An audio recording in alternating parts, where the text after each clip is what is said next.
Goldie always said that we'll get through it. Sonali, come on, every morning, one day at a time, one day at a time. Let's look at it one day at a time.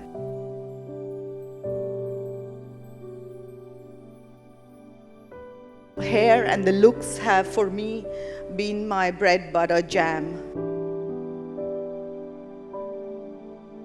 I said when I go there, one thing that I don't want is pity and sympathy. That's one thing I do not want from anybody.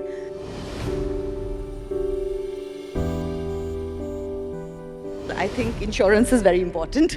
It's been very expensive, this treatment. So yeah, definitely that was something, you always think it's not going to happen to you. So, was not prepared. But that's a lesson learned. Insurance is important. Having said that, everybody said your lifestyle was never like that. So it happens because, don't think negative. Your lifestyle has been good. How did it happen to you? How did it happen to you?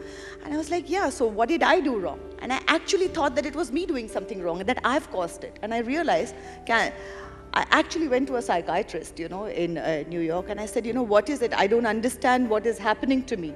I'm not a negative person, at least I don't think I'm negative. I have a lot of positive thoughts and everything. Am I being delusional? Am I sweeping it under the carpet? That somewhere maybe I'm hiding it, burying it so deep in my subconscious that I actually have a lot of negative thoughts which I'm burying. So I went to a psychiatrist saying that I need to understand what is happening to me. And the line that he said is something that, is the hoarding, so to say, for me in my life. He said, Sonali, cancer is caused by genetics or by virus. And if thoughts could cause or cure cancer, I would be the richest man on this earth because I deal with thoughts. And it was like a weight was lifted off. I said, okay, I think I can deal with this. I don't have to flog myself because I was doing that. Somewhere I kept going into it thinking that, what did I do wrong? What did I do wrong?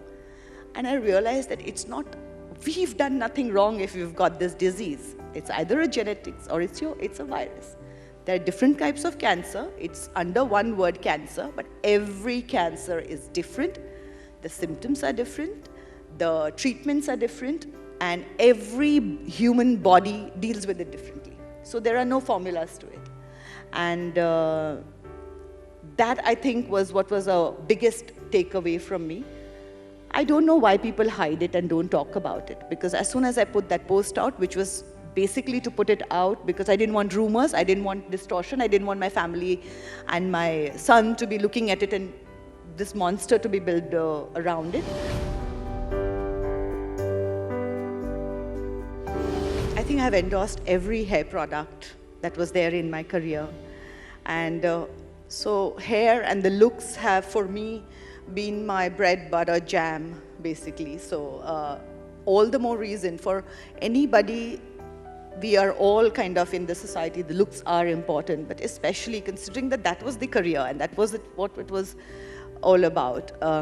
It has been very unnerving, scary, because suddenly the world as I know it has turned upside down or is not there.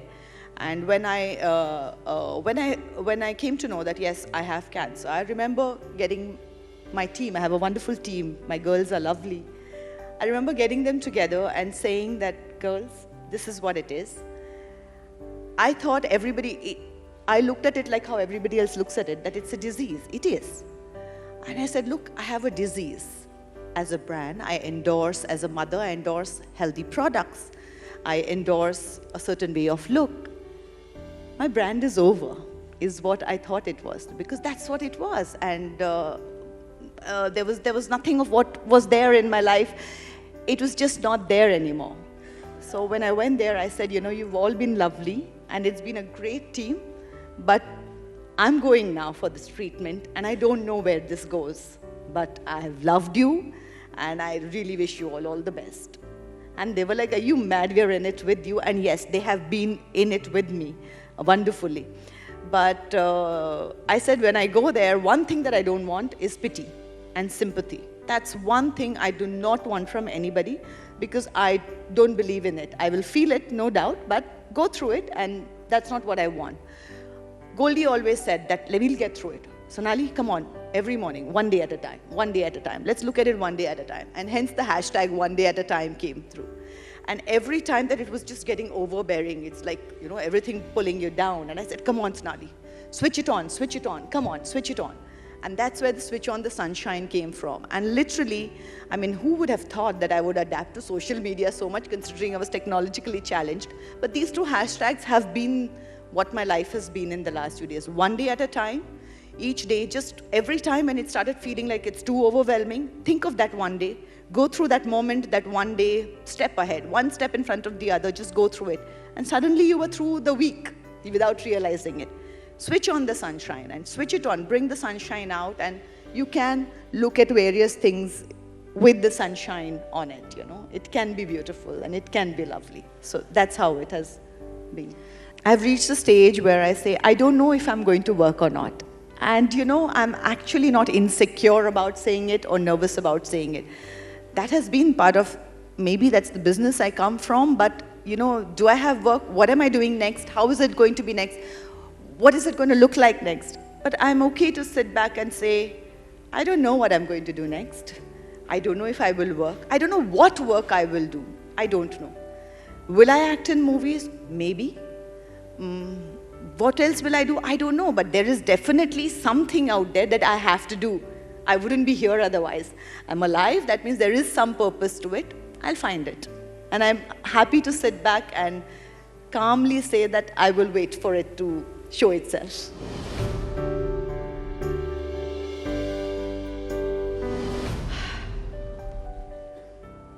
Every time I feel fearful of something now, I make it a point to go and do it. Because fear no longer has any place in my life. I have learned now to be fearless, which I had forgotten. We all are fearless at some point, especially our teenage years, hormones raging, everything. And I realized that I was fearless, but as time went by, I didn't even realize, but I was fearful, especially when you turn a parent. You suddenly start getting so fearful about everything. What is this world? What kind of world is my child going to grow into? And various other things. You don't even realize how fearful you're becoming. So I think my husband Goldie and me, this journey has been a journey of making us fearless. And that's what we have taken from this journey as of now. Of course, the journey continues. It's not over. But I think the best part is that I'm alive and I'm here, and I can't thank the universe enough. And I promise the universe that I'm going to make the most of the fact that I am here alive.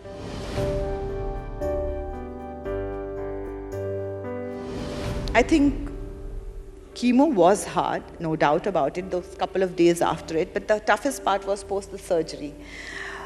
I had gone in there thinking I would do robotic surgery, so there would be 2 incisions. The cancer had spread so much that the doctor said there's no way it can be robotic, we need to open you up. So I have a scar which is about 20 inches on my midriff. And suddenly I started getting so hyper about this scar on my body. And that was somewhere I was so frightened of it. I really thought that I don't know if I go under anesthesia, am I going to come back or not? And I realized, yes, the scar was there, but that was also my fear, and I was just not voicing it. So I did voice it. My sister, when she hugged me when I was going, I said, don't be dramatic, I'm coming back. And she said, yes, I know you are. I said, so, see you on the other side.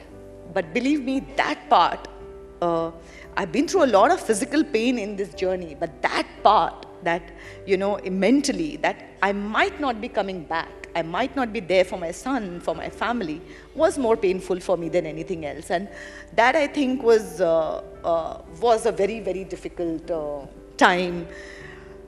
I was happy when I came out of it and I was in a hospital room and I'm like, yeah, I'm alive.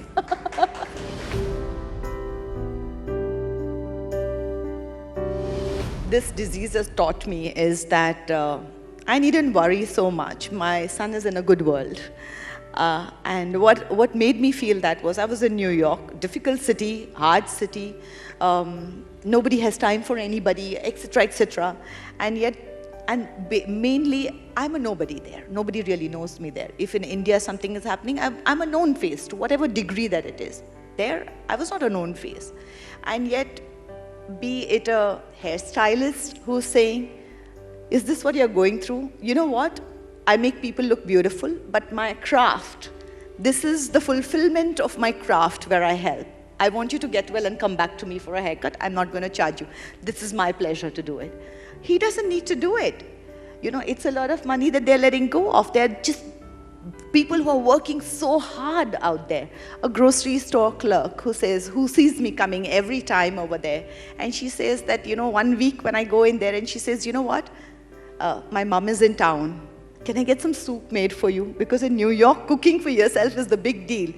And you know, for somebody who, it's so hard, her life, she's putting in so many hours, she's on her feet with all those lines. And for her to think about this, it just made me feel that, you know, human beings actually want to help. Our instinct is to help, our instinct is to love. And we really go against our instinct and are constantly so angry. And I don't know what it is that we are so angry about. But these little incidents showed me that humanity is there, and that's the base. And it's okay. The world is going to be okay. My son is going to be okay. Our children will go into a good world. There is humanity. There is love. That's what I learned.